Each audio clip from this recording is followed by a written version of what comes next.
was like, you motherfuckers at O Block that are not willing to slide for Vaughn, I'm gonna get hits on you guys. Rumors have been swirling that Lil Durk issued a stark warning to certain members of Oblak, saying something along the lines of, "Those of you who aren't ready to retaliate for Vaughn, I'll arrange for trouble to come your way." Chicago's neighborhoods have always been turbulent, but whenever Lil Durk gets linked to acts of aggression, the situation turns even more ominous. Reports suggest Durk made a serious threat to Oblak affiliates who failed to seek revenge for King Von. Fresh video evidence has emerged, revealing what Durk supposedly did to them. We have the full scoop, so let's dissect it. When internal conflicts erupt in the streets, what occurs when the most prominent figure in the city begins targeting his own allies? The very areas that propelled someone to fame suddenly become zones of danger. We're delving into one of the most intense dramas in the drill rap scene. Allegedly, Lil Durk wasn't only clashing with rivals. He reportedly ordered attacks on his own Oblak associates for a reason that might surprise many.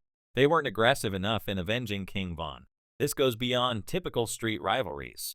It's a tale of grief, suspicion, and the unspoken rules of the hood that supposedly transformed one of Chicago's most admired rappers into a far more menacing presence.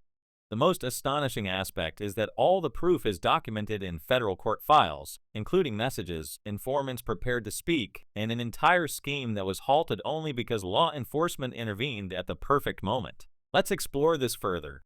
Lil Durk is no stranger to legal issues these days. He's currently incarcerated, as we've discussed before. According to reports from Carissa, prosecutors now claim he also orchestrated attacks on Oblak members for not responding adequately to King Von's killing. I'll elaborate on that. But first, to grasp these shocking claims about internal conflicts, we need to trace back to the origins. The narrative of Durk allegedly directing harm toward Oblak doesn't begin with disloyalty. It starts with genuine connections, long-standing allegiances, and comrades who rose together in the toughest sections of Chicago's South Side. Lil Durk, whose real name is Durk Devontae Banks, was born in 1992 in Englewood, a place dominated by the Black Disciples. By the time Durk was emerging, the Black Disciples had fragmented into various subsets that operated like independent clans, closely knit but quick to feud among themselves. Durk aligned with Lamron, which is Normal spelled backward, referring to the area around 63rd and Normal. This Black Disciples faction was recognized for its enterprising members and for being pioneers in the drill music movement. In 2010, at just 18 years old, Durk founded Only the Family, initially more of a street group than a record label. It gained real influence when it connected with Oblak, the infamous Parkway Gardens housing projects that became the epicenter of drill music. Oblak, named in honor of O.D. Perry, who was slain in 2011, was essentially a battleground where economic hardship, police sweeps, and relentless gunfire shaped a cohort of musicians who channeled their hardships into raw drill rhythms and authentic street narratives.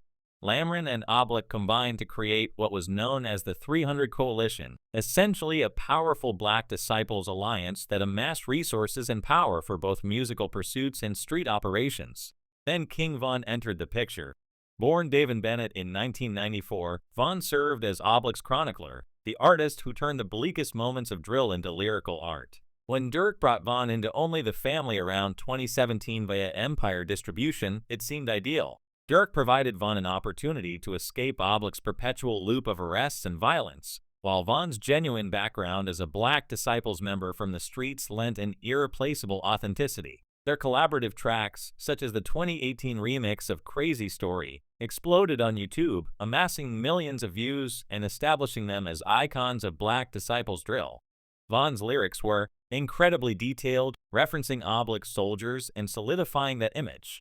Lamron and Oblak were meant to be an indissoluble brotherhood against their gangster disciples' adversaries. Behind the curtain, Only the Family operated almost as an extension of the Black Disciples, pooling funds for legal fees, glorifying retaliation in lyrics as if it were a form of exchange, and filming videos directly on Oblak territory to assert dominance. However, this solidarity forged from mutual suffering and defense was on the verge of crumbling in the most brutal fashion. On November 6, 2020, everything shifted. King Von was fatally shot outside an Atlanta hookah spot after a confrontation with Quando Rondo's entourage. The incident unfolded around 3:26 a.m. outside the Opium Hookah Lounge on Campbellton Road, captured entirely by security cameras. Juan and Timothy Leaks, one of Rondo's associates, escalated from verbal arguments to physical fighting, then to gunfire. In moments, it spiraled out of control. Leaks drew a 9mm Glock and fired 6 rounds at close range into Von's torso and limbs. Von collapsed, his white shirt drenched in blood. Complicating matters, Atlanta police arrived amid the shooting, and in the confusion, an officer discharged rounds that killed Leaks, while Von was already mortally injured. Despite circulating speculation, the autopsy confirmed Von succumbed to Leaks' bullets, not police fire. The repercussions were seismic. Within hours, the hashtag #SlideForVon trended with over 10,000 mentions, urging Oblick to pressure Rondo. Yet, amid Durk's public grieving, sharing tributes on Instagram, and releasing the poignant "What Happened to Virgil," which climbed to number 18 on Billboard, a different sentiment brewed privately. Deep irritation. Federal documents from October 2025 disclosed that Durk allegedly grew resentful toward Oblick members for what he perceived as inadequate retaliation for Von's death. In their world, there's an ironclad rule etched in violence. If one of yours is harmed, you strike back swiftly and fiercely without delay. According to federal allegations, Durk viewed Oblick's response as falling short of that standard. In truth, circumstances unfolded as they did, unrelated to age or other factors. Von's situation was unique. He had confronted someone aggressively, leading to the outcome. Comparisons to others, like Young Boy, highlighted tensions with assumptions of mutual animosity. The strain intensified after another devastating blow in June 2021, when Durk's half-brother, Ethan, was gunned down in Chicago at age 27 in a daytime assault. This killing, potentially linked to Haydn gangster disciples' feuds and Von's unresolved murder, reportedly amplified Durk's paranoia. He began interpreting Oblick's comparative restraint not as prudence, given the heavy police scrutiny post-Von, but as cowardice, informing, or outright treachery. By 2022 and 2023, rumors of fractures within Oblick grew undeniable. The once solid partnership was fracturing. Lamron figures like Durk anticipated Oblick to match their intensity, but Oblick faced intense law enforcement oversight after Von's passing, forcing everyone to adapt. This careful approach, this reluctance, this focus on survival, Durk allegedly deemed it inexcusable. That's when events supposedly veered into darker territory, documented via encrypted communications, involving purchased vehicles, orchestrated assaults, and payments per target. An intervention by Chicago police at a critical juncture prevented escalation. Per an October 6, 2025, federal filing, prosecutors assert they possess proof of Durk orchestrating aggression against Oblick members who didn't sufficiently avenge Von. A key figure was rapper Munna Duke, legally Jalen Carson, an Oblick affiliate and Von's friend, whose post-Von diss tracks were dismissed as empty words rather than genuine efforts.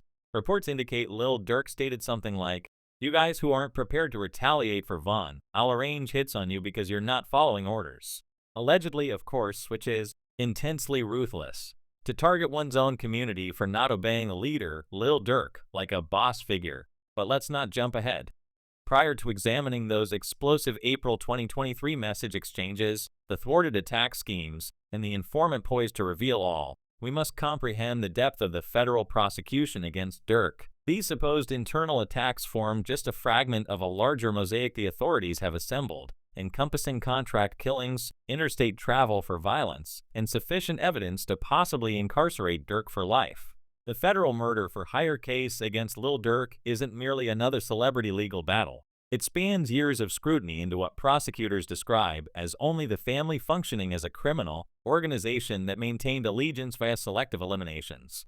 Central to it is an August 2022 Los Angeles shooting intended for Quando Rondo, but resulting in the wrong victim's death. Updates on Lil Durk's murder for hire allegations reveal intriguing developments, starting with his legal representation. Arrested last year for an alleged plot, Durk has remained detained. Officials allege he instructed crew members to travel from Chicago to Los Angeles in 2022 to eliminate Quando Rondo. On October 24, 2024, Durk faced indictment in California's Central District Federal Court for conspiracy and murder for hire and employing interstate means for such.